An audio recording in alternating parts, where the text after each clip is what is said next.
Dans ce 20h, la rencontre entre les autorités ivoiriennes et les représentants des militaires commençait depuis hier et après 2 jours de discussion, un accord a été trouvé sur tous les points de revendication présentés par les soldats. Le président Alassane Ouattara rassure sur l'engagement pris par le gouvernement. L'actualité est également marquée par cette rencontre entre le garde des Sceaux, ministre de la Justice et la presse nationale et internationale. Yenema Coulibaly était l'invité de la 14e édition des rendez-vous du gouvernement. Les habitants des quartiers dans les communes de Côte d'Ivoire vont désormais s'impliquer dans la gestion au quotidien de leur cadre de vie. C'est une priorité du ministre de la Construction. Des précisions dans quelques instants. Au lendemain de son investiture, l'actuel président de la transition au Burkina Faso a nommé le lieutenant-colonel Isaac Zida comme Premier ministre. Bonsoir à tous et à toutes. Et à ce titre, il faut ajouter le dossier de la rédaction consacré aujourd'hui à l'alimentation. Comment se nourrissent des Abidjanais au quotidien? Est-ce que les populations ivoiriennes se nourrissent bien? Que consomment-elles? Comment s'alimentent-elles? Avant de vous proposer l'intégralité de ce dossier complet, écoutons ces réponses. On peut penser qu'on se nourrit bien parce qu'on mange beaucoup. Et manger beaucoup, c'est pas bien manger. Bien manger, bien se nourrir, c'est manger équilibré. On mange pour survivre, mais on ne se nourrit pas. Voilà. Avant de parler de l'actualité, cette rencontre à la présidence, je vous donne lecture de ce message. Le message du président de la République à Michel Kafando, président de la transition du Burkina Faso. Votre désignation en qualité de président de la transition au Burkina Faso m'offre l'occasion d'adresser à votre Excellence, au nom du peuple et du gouvernement ivoirien, ainsi qu'à mon nom propre, mes félicitations et mes souhaits de réussite dans votre nouvelle mission. Votre longue expérience vous aidera, j'en suis persuadé, à mener à bien la transition en vue d'élections libres et transparentes dans votre pays. Pour ma part, je voudrais vous assurer de ma totale disponibilité à poursuivre de concert avec votre Excellence le renforcement des liens séculaires d'amitié et de fraternité qui existent si heureusement entre nos deux pays. Haute considération signée Alassane Ouattara, président de la République de Côte d'Ivoire. Commençons donc par la rencontre entre les autorités ivoiriennes et les représentants des militaires, a commencé depuis hier au ministère de la Défense et après 2 jours de discussion, un accord a été trouvé sur tous les points de revendication présentés par les soldats. C'est pour trouver une solution définitive que le chef de l'État, le président Alassane Ouattara, a mis en place un comité composé de plusieurs ministres et généraux de l'armée. Ce comité est présidé par le ministre d'État, ministre de l'Intérieur et de la Sécurité, Ahmed Bakayoko, a entamé depuis hier donc des négociations. Et ce jeudi, en fin d'après-midi, le président de la République a reçu au palais présidentiel les représentants des militaires. Le président Alassane Ouattara a apporté sa caution personnelle au respect de tous les engagements qui ont été pris par le gouvernement. Et le ministre d'État, Ahmed Bakayoko, président du cadre de concertation entre le gouvernement et les ex-combattants, a fait un exposé au président de la République. Nous l'écoutons. Monsieur le Président, je voudrais dire que dès que vous avez lancé l'appel, dans toutes les casernes se sont retrouvés, ils ont levé les barrages et ils ont répondu à votre appel. Et les discussions ont eu lieu dans un environnement où le respect de l'autorité civile et militaire a été constant. Ils ont fait des propositions, ils ont fait état de leur situation et nous avons eu des échanges qui ont permis des avancées importantes. Monsieur le Président, pour résumer la situation, il y a 4 types de problèmes qui nous ont posés. Le premier problème avait trait aux arriérés de soldes de ces soldats et sous-officiers. Donc, nous avons eu des discussions et nous avons mis d'accord ensemble d'apurer ces soldes-là sur une période de 6 mois. Ensuite, il y avait la question de leur avancement au grade. Nous avons eu beaucoup de discussions, beaucoup de divergences sur l'approche des choses. Nous sommes arrivés à un consensus de faire en sorte que cet avancement se fasse en fonction de l'ancienneté, du mérite par catégorie. Il y a 2 grandes catégories et qu'un groupe pourrait donc être promu à partir du 1er janvier 2015 au grade de sergent et un autre groupe pourrait être promu à cette même date au grade de caporal-chef. nous ont également parlé de certains omis et nous avons décidé de mettre en place un cadre de travail pour étudier le cas de ces omis afin qu'ils ne soient pas oubliés. Et le quatrième grand point, Monsieur le Président, c'était sur les conditions générales de travail et de vie des soldats. Nous avons pris bonne note de tous ces points et nous avons, avec d'autres collègues de la Défense et les différents ministres des Finances et du Budget présents, décidé de travailler pour apporter une réponse globale pour améliorer les conditions de vie de nos soldats. Nous allons maintenant écouter le porte-parole des ex-combattants intégrés dans l'armée. Il se dit tout simplement satisfait des accords qui ont été trouvés. Je voudrais commencer mes propos par vous dire, cher papa, nous vous remercions par rapport à votre promptitude et à votre spontanéité dans la prise en compte de nos revendications. J'allais dire de nos propositions et ébauche de solutions. J'insiste là-dessus pour que ça ne prête pas à interprétation. Nous ne sommes pas en train de revendiquer. Dans l'armée, on ne revendique pas. Et nous en sommes conscients. Je voudrais donc vous dire, Monsieur le Président de la République, que l'ensemble de tous nos collègues ici présents vous disent merci. Ils sont très heureux aujourd'hui de pouvoir se retrouver dans la même salle que vous, parce que pour nous, en Côte d'Ivoire aujourd'hui, vous êtes l'être le plus cher dans nos esprits et dans nos cœurs. Aujourd'hui, la Côte d'Ivoire est libre, vous avez entamé de grands projets pour cette nation. Nous ne saurons en aucun cas être les destructeurs de ce grand projet que vous avez pour la Côte d'Ivoire. Nous voudrions en outre circonscrire les débats afin que tout le monde sache que notre problème était purement d'ordre militaire et qu'il en sera ainsi jusqu'à ce que tous les problèmes rentrent dans l'ordre. Nous ne saurions, à travers notre manifestation, donner le tremplin à qui que ce soit de manifester dans l'intention de détruire les acquis que par vous, la Côte d'Ivoire a pu obtenir. Nous vous en assurons que nous serions là quand vous aurez besoin de nous pour intervenir là où besoin serait. Nous vous disons, et nous disons à tous ceux qui peuvent l'entendre, que la Côte d'Ivoire a désormais, grâce à vous, une armée républicaine. Et donc, en tant que telle, l'armée se fera fort de respecter les institutions de la République. Et force, donc, reste à la loi. Après donc avoir écouté toutes ces interventions, le chef de l'État, le président Alassane Ouattara, s'est exprimé. Il a mis un accent tout particulier sur le respect des accords obtenus. Nous écoutons le président Alassane Ouattara. Je connais les souffrances que vous avez vécues, la bravoure dont vous avez fait preuve, les sacrifices qui ont été faits. Des centaines d'entre vous sont morts ou ont été tués, surtout dans la nuit du 10 au 11 avril, alors que j'étais dans l'hôtel du Golfe. J'ai suivi de très près ce qui est arrivé à cette époque. Et je dois vous dire que c'était des moments difficiles pour chacun d'entre nous. Oui, c'était des moments difficiles parce que quand vos enfants sont atteints, vous êtes atteints vous-même. Et moi, j'ai beaucoup souffert pendant cette période de voir que des jeunes Ivoiriens, entre eux, se donnaient la mort, se tuaient, et que cela a duré pendant des semaines et même des mois. Alors, depuis que je suis devenu président, vous connaissez mes méthodes de travail, je suis totalement carré. Pour moi, il est important de tenir compte de tout ce qui a été pris comme engagement. Et c'est ce que nous avons tenté de faire. Oui, l'accord de Ouaga avait des choses qui n'étaient pas acceptables.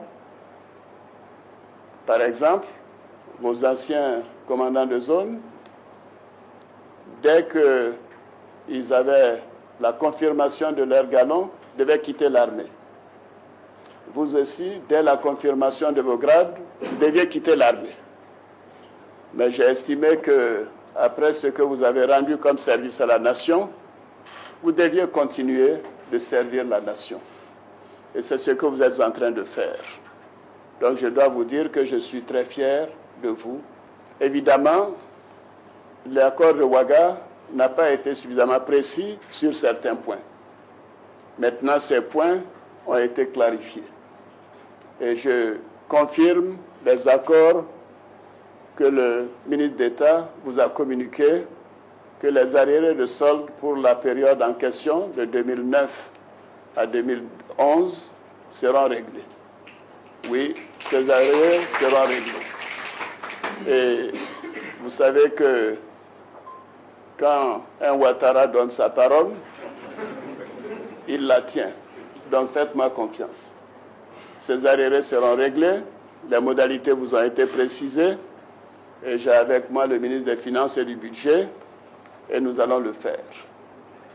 La question des grades aussi m'a été posée, parce que vous êtes 8400 au total. Évidemment, 8400 personnes qui sont dans des grades de caporaux, il est difficile d'en faire tous des promotions en même temps. Et là également, le ministre d'État m'a dit qu'après vos échanges, vous avez trouvé un compromis qui permet de faire les évolutions pour tenir compte de vos durées, de vos compétences. Et je vous confirme que je suis d'accord également avec ces propositions.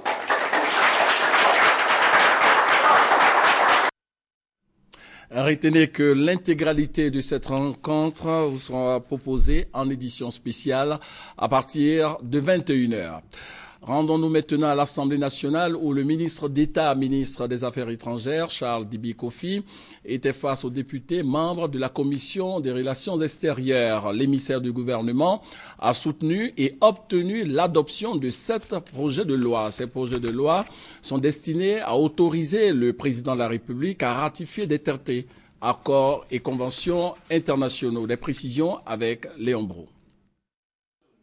L'approbation de la Côte d'Ivoire à la charte de l'eau du bassin du Niger, autorisée par la Commission des Relations extérieures de l'Assemblée nationale, présidée par la députée Emilienne Bobiassa. C'est sans difficulté, vu les avantages liés à la ratification d'un tel acte, présenté par le ministre d'État, ministre des Affaires étrangères, Charles Dibi Kofi. Plus de 100 milliards d'investissements entre 2008 et 2027, avec une tranche de 5 milliards de francs CFA dès septembre 2015. Entre autres domaines concernés, l'hydroélectricité, la riziculture de bas-fonds, l'hydroagriculture. Aussi adopté 6 autres projets de loi, tous pour autoriser le président de la République à confirmer l'adhésion du pays à des traités, conventions et accords internationaux, une démarche pour plus de crédibilité de la Côte d'Ivoire à l'échiquier international. Pour que vous puissiez être respecté au niveau international, si vous prenez des engagements, il faut être capable de les respecter. Et c'est ce que veut le président de la République. Donc aujourd'hui, en ratifiant ces accords internationaux, nous mettons notre pays dans une position crédible et en même temps respectable. Même au niveau économique, il y a des retombées importantes. Au niveau financier, il y a également des retombées pour le bien-être de nos populations. Ainsi, Charles Dibi Kofi a-t-il également justifié l'opportunité pour le président de la République de ratifier le traité sur le commerce des armes et la convention relative à la coopération en matière d'adoption internationale. Mieux protéger les enfants à venir du pays, lever de l'embargo sur les armes pour une accélération de la réforme du secteur de la sécurité, ce qui devrait permettre d'améliorer la sécurité des biens et des personnes. La Côte d'Ivoire célèbre demain, 21 novembre, la journée mondiale de la télévision. L'objectif de cette journée, c'est d'encourager des échanges internationaux d'émissions télé consacrées à la paix, à la sécurité. À la veille de cette célébration décrétée en novembre 1996 par l'Assemblée générale des Nations unies, la ministre de la Communication a fait une déclaration recueillie par notre reporter Grace Kando. À travers cette journée mondiale de la télévision, L'Assemblée générale des Nations unies veut encourager des échanges internationaux, des missions consacrées notamment à la paix, la sécurité et le renforcement des échanges culturels. La Côte d'Ivoire a signé des accords bilatéraux d'échange de programmes, d'expériences et de stages d'immersion avec des pays frères de la sous-région ouest africaine, notamment le Bénin, le Burkina Faso et très prochainement le Cameroun.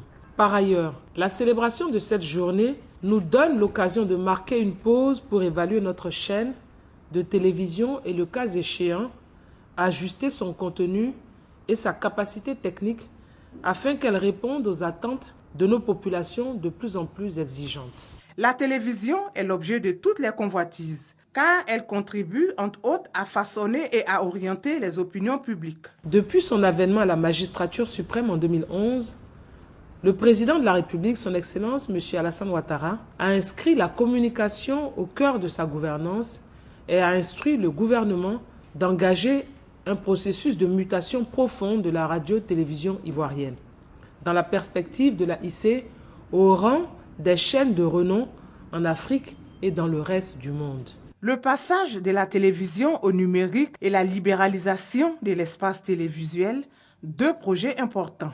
Des défis que tient à relever le gouvernement ivoirien. Je voudrais saisir l'occasion de cette célébration pour rassurer l'opinion nationale et internationale que le gouvernement travaille activement à réunir les conditions pour réaliser les deux projets importants que constituent le passage au numérique et la libéralisation de l'espace télévisuel.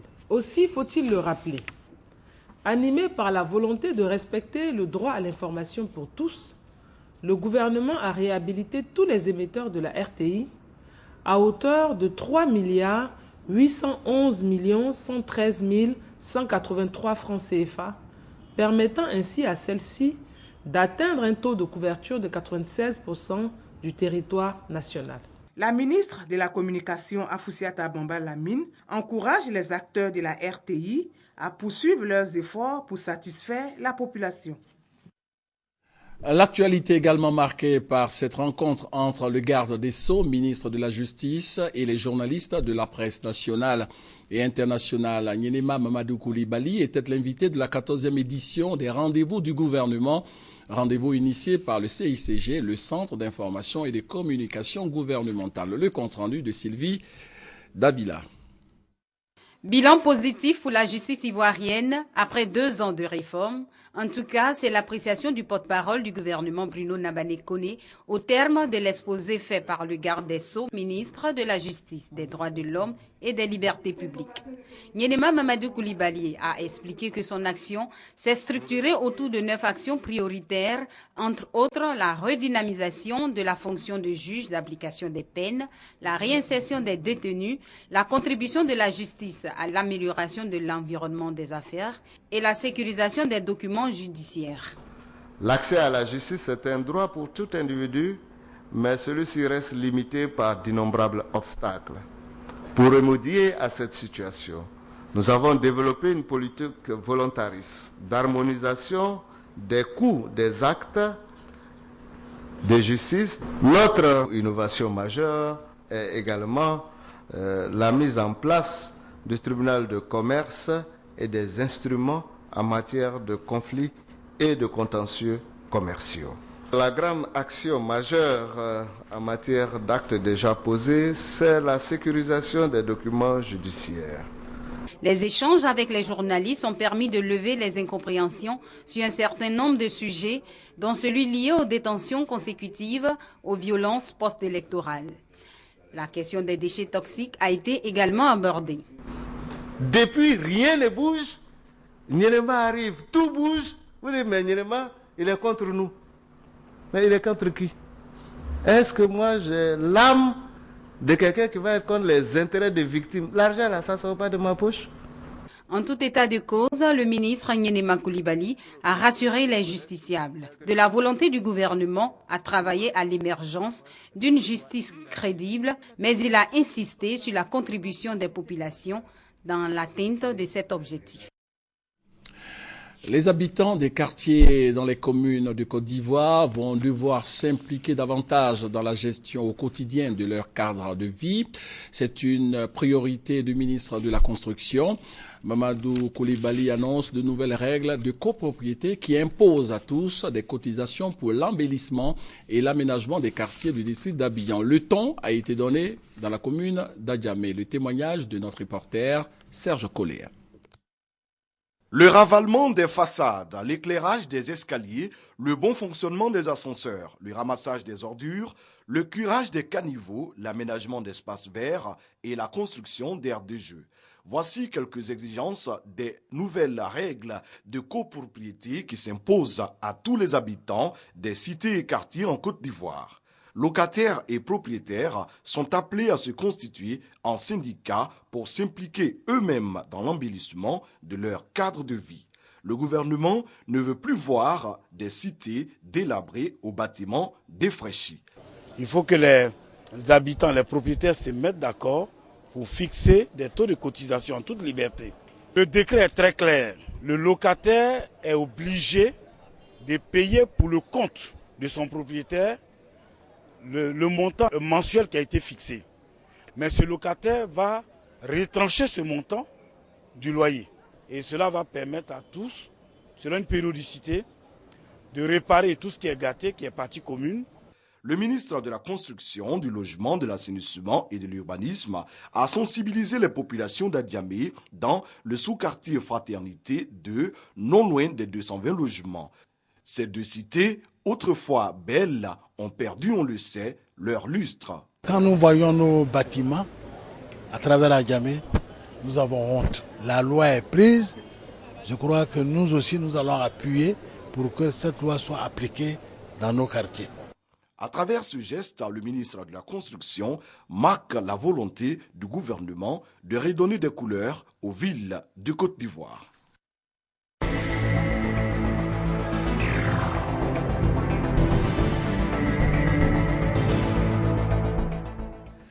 Des interrogations. Comment se nourrissent des Abidjanais au quotidien?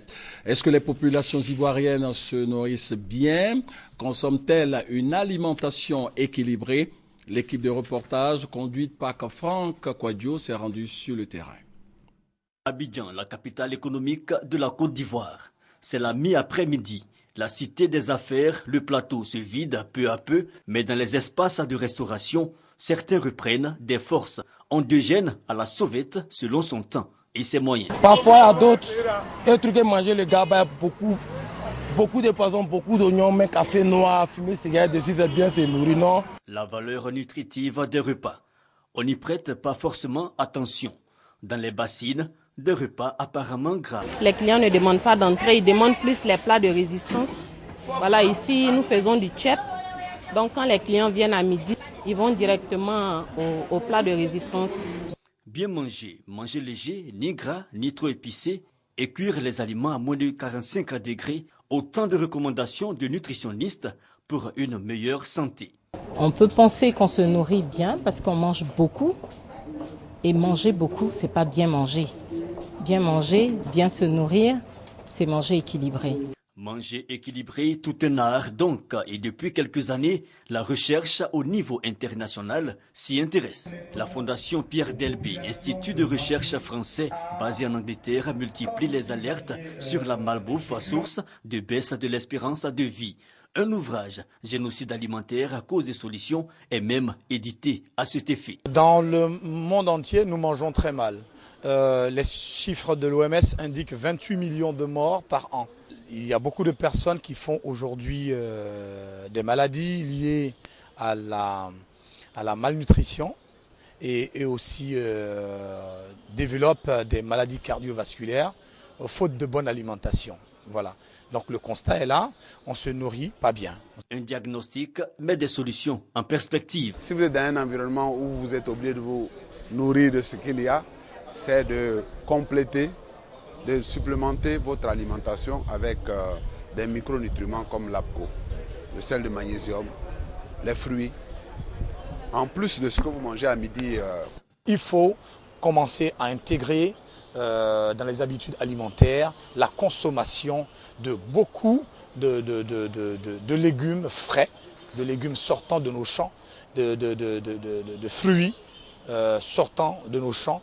Manger pour survivre ou manger pour vivre, certains ont choisi la seconde option. Je connais l'importance des légumes et des fruits parce que tous nos aliments sont cuits, donc avec les crudités, on essaie d'équilibrer. L'apport positif des fruits et autres légumes, les consommateurs le reconnaissent, mais un tel régime est difficile. Contexte économique actuel oblige, accessibilité et coût des suppléments alimentaires sont les principaux écueils. On mange pour survivre, mais on ne se nourrit pas. Le manque d'informations, constat final semble-t-il, les organisations cependant sur le terrain sensibilisent. Leur verdict, on peut s'alimenter bien et à moindre coût. Reste donc la volonté politique pour donner un sens à la sensibilisation. La souveraineté alimentaire, elle dépend de tellement de facteurs. On est dans un pays qui est vraiment en plein essor, qui vient d'un long parcours de conflits, de difficultés, comme vous le savez. Donc on est sur la voie. Mais ce qu'on propose, c'est qu'on sensibilise déjà la population à s'alimenter de manière saine, en utilisant des aliments qui sont vivants, des aliments qui sont assimilables par l'organisme, en donnant donc des suppléments en sels minéraux comme le magnésium, mais surtout en prévenant les gens que si une maladie existe, elle peut être combattue en amont. Voilà, c'était donc le dossier du 20h proposé par Franck Kouadio du service Société de la rédaction. Au lendemain de son investiture, l'actuel président de la transition du Burkina Faso, Michel Kafando, a nommé le lieutenant-colonel Isaac Zida comme Premier ministre. Cette nomination suscite, il faut le dire, des réactions divergentes. En temps normal, dans les rues de Ouagadougou, toutes les conversations devraient tourner autour de la brillante qualification des étalons, la sélection nationale pour la phase finale de la Coupe d'Afrique des Nations de football en Guinée équatoriale. Mais ce jeudi, transition politique oblige, les Ouagalais, comme l'écrasante majorité des Burkinabés, se passionnent pour un sujet. La nomination du lieutenant-colonel Yacouba Isaac Zida à la primature. Dans la capitale, cette décision suscite des réactions mitigées. Pour moi, c'est une bonne chose parce que le Premier ministre, vraiment, il a montré des qualités, il a montré que c'est un homme de parole, un grand homme. Bon, on lui souhaite bon vent à lui. On voit cela comme aussi une nomination à la Poutine. À la Poutine, il est là, ça veut dire que l'achat de la transition confère même plus d'importance au Premier ministre qu'au président de la transition. Il sera là en tant que Premier ministre, mais c'est lui qui va au fait gérer la présidence.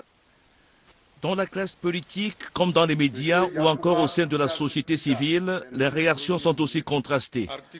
C'est le secrétaire général adjoint du gouvernement qui a rendu public mercredi le décret par lequel le président de la transition a nommé Yacouba Isaac Zida comme Premier ministre. L'officier supérieur, âgé de 49 ans, sait qu'il sera jugé sur ses actes. Il annonce un gouvernement d'ici 3 jours.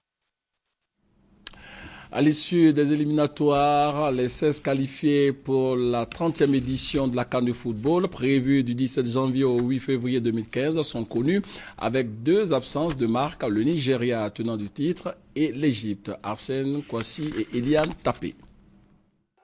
On connaît désormais la liste des 16 nations qualifiées pour la prochaine CAN 2015 qui se tiendra en début d'année en Guinée équatoriale.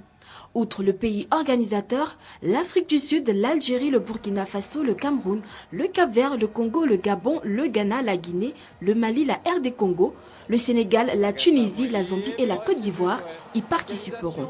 L'absence notable à cette prochaine Coupe d'Afrique, c'est le Nigeria, tenant du titre et 3 fois sacré. Les Super Eagles ont été éliminés en concédant une nulle à domicile 2-2 face à l'Afrique du Sud, pendant que le Congo, lui, ravit le ticket des qualifications du groupe A après avoir battu le Soudan à l'extérieur sur le score de 1-0. Les Pharaons qui comptent 7 CAN à leur actif ne seront pas de l'édition de 2015. Le tirage au sort de la Coupe d'Afrique des Nations aura lieu le 3 décembre 2014 à Malabo. Voilà, la rencontre entre le chef de l'État et les militaires dans le cadre de l'apaisement. Cette rencontre donc vous sera proposée à partir de 21h. Fin de cette édition. Merci de nous avoir suivis. Bonne suite de programme sur RTI 1, mais surtout portez-vous bien.